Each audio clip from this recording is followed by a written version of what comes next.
sarki ya zo waye mai kyautar garken dabbobin sa sai manzon Allah waye mai kyautar lafiya daga hannunsa sai manzon Allah waye mai ba da ruwa daga hannunsa sai manzon Allah waye mai kyautar kyautar sa bayan sa sai manzon Allah waye mai kyautar aljanna kamar masa sai manzon Allah waye mutu yace a tashi ba amma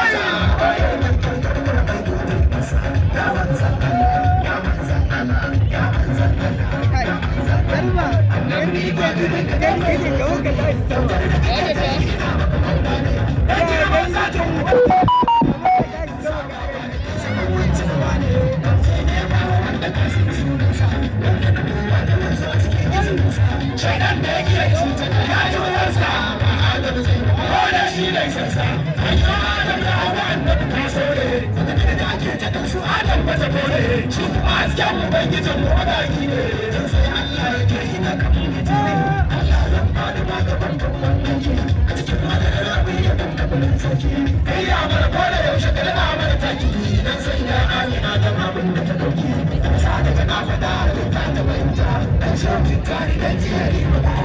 Wasu ba za ni dan mutum wanda